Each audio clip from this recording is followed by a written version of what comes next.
A insustentável devisa do ser, o escritor Milan Kundera, ele fala sobre a questão da memória, o esquecimento, né? E é interessante que sempre você tem um enfoque em relação a determinadas lutas. Quer dizer, Milan Kundera fala, digamos, de um momento em que você apenas verbalizar que você era contra já era uma forma revolucionária. Eu acho que hoje a gente está num novo momento, né? Eu acho que tem que descortinar essa névoa, né? Esse lance de esquecimento e fazer o resgate histórico. Então, quer dizer, você tem no Brasil assim, toda uma geração acabou entrando nessa luta de resistência política, né? E dentro disso o Rio Grande do Norte, que a gente vai falar um pouco sobre a questão do Rio Grande do Norte. Se você falar, digamos, de um nome, vou dar um nome que pouca gente no estado conhece, muita gente que até que pensa que conhece história. Quer dizer, existe um nome que é muito interessante aqui no Rio Grande do Norte, para me falar um pouco sobre essa geografia humana desses militantes que tombaram na questão da resistência contra o regime militar. Você tem um nome que não é muito conhecido, mas é um nome extremamente sintomático em falar. Quer dizer, o sequestro do embaixador americano Elbrick foi comandado por um norte-riograndense chamado Vigílio Gomes da Silva. Agora, existe dentro dessas pessoas que tombaram outros mais conhecidos, Luiz Maranhão, Irã Pereira, João Maranhão, que morreu no exílio do Uruguai, mas existem aqueles que são praticamente os desconhecidos, né? Porque no final, quem acaba fazendo a militância mesmo é aqueles que você não conhece de nome. Então, dentro essa relação, você tem o nome de Silton, você tem o nome de Anatália. Ela entra na resistência, na militância, através do Luiz Alves Neto, mas também por sua trajetória.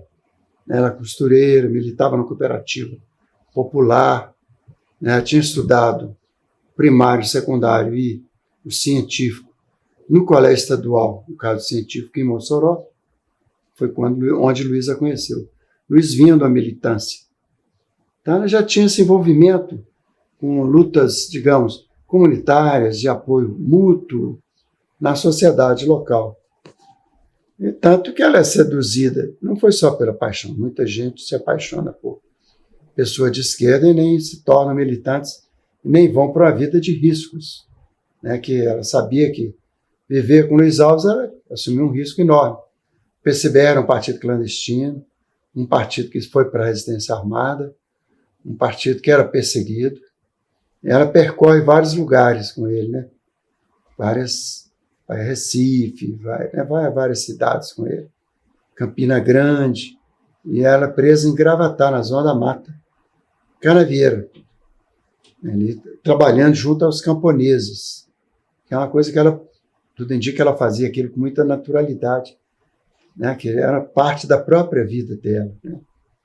Então ela entrou naquilo por si mesma, entrou pela ligação, pelo companheirismo, pelo casamento, mas entrou também pela sua vida, por sua escolha, né? Ela começou a ajudar nas coisas muito rapidamente. E à medida que ela vivia o dia a dia de uma luta, o dia a dia de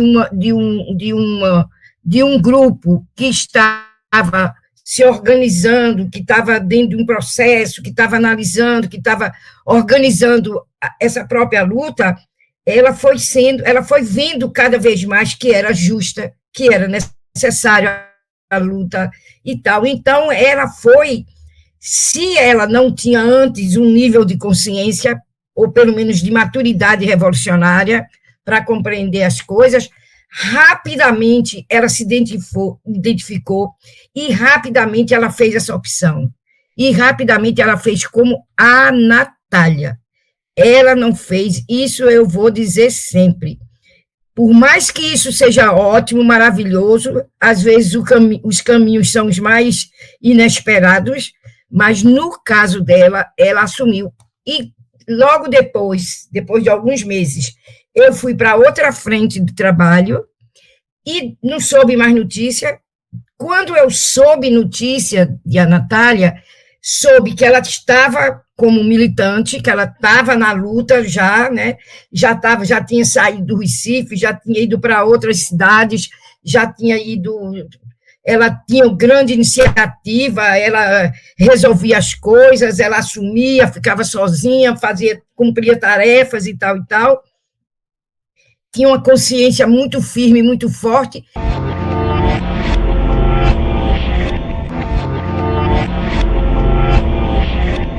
Ocorre que quando a gente chegou em Gravatar, onde estava localizado o nosso aparelho, eles exigiram que eu indicasse onde era, eu me recusei, disse que não indicaria, fosse por vontade própria, mas ele disse, não tem problema não, você não vai dizer, apesar de levar uma máquina de choque elétrico, tudo, e aplicarem choques, tudo, e eu me recusava a identificar onde estava localizado o nosso aparelho. Ocorre que eles estavam com a minha carteira profissional e saíram na rua, indagando, né, onde ficava tal rua e papapá. Sei bem que era até próximo, onde eles localizaram. Estava próximo à delegacia, deixaram o carro com um motorista, com um agente, e eu no banco de trás do veículo. E eles saíram na rua, procura, e encontraram o local, o aparelho, e prenderam uma mulher, claro, sem antes de atirarem ou na direção dela. Sei bem que ouvi, deu para ouvir o estampido, e o policial que estava na direção do carro dirigiu o veículo para o local. Quando chegou lá, minha companheira já estava dominada, algemada pelos agentes. Amei e fui tão leve, quis viver pra esse amor que foi tão breve. Não foi surpresa ela ter assumido a luta, não foi surpresa ela ter sido presa, nesse sentido assim, não foi surpresa a morte dela, porque ela era uma pessoa muito, assim, de uma dignidade, era uma dignidade, assim, e uma dignidade tranquila, uma dignidade calma, não era uma dignidade de rompante, de heroísmo, eu faço, não, era uma dignidade de quem diz assim, é isso, não tem outro caminho, não tem... Então, isso é o que eu lembro de Ana Natália, isso é o que eu sei de Ana Natália, são as impressões que eu tive dela, nessa pouca convivência que eu tive, e que aprendi muito, porque eu tinha uma admiração enorme. Eu sou uma pessoa muito, assim, meio alvoroçada, né, como você está vendo, mas, assim, e ela era uma mulher calma, era uma mulher, sabe? E eu gostava muito de conversar com ela. A gente conversava coisas, e quando começava a conversar, que chegava em algum lugar que ou eu achava que podia entrar num terreno que já passaria um pouco da segurança, ou ela achava, a gente mesmo parava, a gente tinha vamos dizer assim, era uma coisa meio, uma harmonia, mais ou menos, a gente sabia até onde ia. Durante o período de tortura, eu não vi mais a Natália. Eu estava numa espécie de porão, prisioneiro com vários outros companheiros, mas em celas individuais. E chegou um momento em que, durante as sessões de tortura da Natália, em que ela estava sendo serviciada por 5 torturadores, 5 policiais, e eu ouvia apenas os gemidos dela, as exclamações, repetindo meu nome constantemente, me chamando, meu nome natural, que seria o que estava no documento que a gente tirou na clandestinidade, era José, ela me chamava de Zé, e clamando, pedindo ajuda, pedindo socorro nesses momentos. Eu estava no meio estava na cela, numa grade, eu não via, eu só ouvia através só via pelos sonhos que chegavam até mim, né? Essa lamúria, esse sofrimento dela.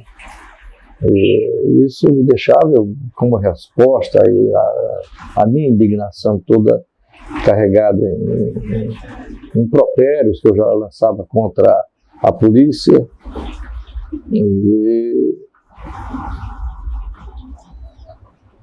E chamava de canalhas, bandidos, covardes, eram as expressões de indignação que eu mais usava. Ali foi um lugar também que, pouco antes, teve uma das mortes mais bárbaras. Foi do Odígios José Carvalho. Uma morte pavorosa, naquele mesmo lugar. Aquele local tinha tradição de torturas bárbaras. Muita gente passou por ali, morreu por ali, né? Então não dá para pensar que ele era um local tranquilo, que a pessoa pode levar sua bolsa. E detalhes também, né? Dentro da bolsa estaria um documento de identidade. Isso é uma coisa inacreditável na repressão, naquele período. Qualquer prisão hoje, ninguém fica com sua identidade. As pessoas, mesmo quem pode ter certos equipamentos na sua cela, jamais terá sua identidade, porque vai facilitar uma fuga, né? A identidade é guardada entre os pertences da pessoa, que é devolvida no dia que ela sai da prisão. Tem vários objetos são devolvidos naquele dia. Ninguém leva para a sua cela. Ela teria que ter material para provocar o fogo, documento de identidade, uma bolsa com a alça, que permitiria o suicídio. E mais, um suicídio a partir de um registro que é abaixo do tamanho dela. Ela teria que, para suicidar, teria que ter feito um esforço enorme, que também é absolutamente inverossímil. O instinto de sobrevivência não deixa a pessoa fazer isso. Ela teria que ter se abaixado e forçando até a asfixia. Sem um gemido, sem um grito, e teria que ter se queimado sem exalar odor nenhum, que o policial que está do lado de fora, nem fumaça, teria se queimado sem dar um único e simples gemido. Para a queimadura, ela tinha uma queimadura de primeiro e segundo grau. Como que? Então, minha convicção é de que ela foi morta, não sei que circunstâncias, e eles montaram essas versões oficiais ignóbeis. Tudo fiz pra ser feliz, agora eu choro tanto. A história de Ana Natália eu conheci através da doutora Messi Albuquerque. A doutora Messi Albuquerque foi a advogada que teve coragem, naquele tempo da ditadura, de defender todos os presos políticos do Nordeste. Foram mais de 1.000 presos políticos. Foi através dela que eu conheci a história de Ana Natália. Fui barbaramente torturada, estuprada e morta no DOPS do Recife. E criaram uma farsa que ela tinha se suicidado. Era costume na época os órgãos de repressão inventar essas histórias para encobrir os crimes cometidos. Um outro momento em que a gente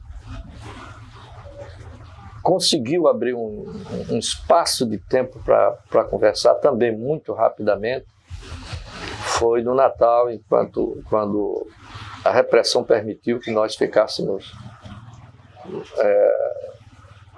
5 minutos juntos, mas sem direito à conversa,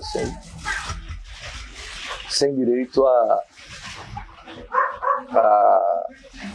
troca de ideias ou de informações. Isso aí, plantaram um policial na nossa frente, mas ela, inteligentemente, ardilosamente, pediu autorização à guarda para me beijar. E o guarda autorizou, admitiu, e quando ela me deu um beijo, informou que não tinha aberto o nome de ninguém. não abrir o nome de ninguém. Foi o que ela me disse. Isso rapidamente, para não provocar suspeito na vigilância policial. E isso me deixou muito tranquilo, porque fazia já uns 6 dias que a gente estava sendo torturado de manhã, de tarde e de noite. Não havia espaço. Em dado momento, eu escuto um barulho próximo à grande sala em que ela estava depondo, e não consegui identificar. Então, um policial se aproximou de mim e disse: Maia, vem aqui, chamou pelo meu nome de guerra. Maia, vem aqui. Nós vamos mostrar uma coisa a você. Seja duro. Eu já imaginava o desastre, porque a gente só via morte. E quando eu adentrei a sala, onde a imprensa já estava ocupando, já tinha ocupado tudo, quando eu adentrei a sala, o camarada disse: olha isso, sua mulher suicidou-se, sua companheira suicidou-se. Aí eu indignei, me revoltei, fiz um protesto, estava diante da imprensa, fiz minha denúncia de que ela teria sido morta. Eu não acreditava que há pouco tempo ela estava com vida, e não dava para acreditar que ela tivesse se suicidado. Era uma mulher, uma combatente muito resistente, muito dura, muito digna, cobrava tarefas, cobrava inclusive de mim tarefas. Né? Eu não poderia acreditar numa morte resultante de suicídio, de uma combatente do nível e da qualidade de Ana Távia. Não acreditei nisso.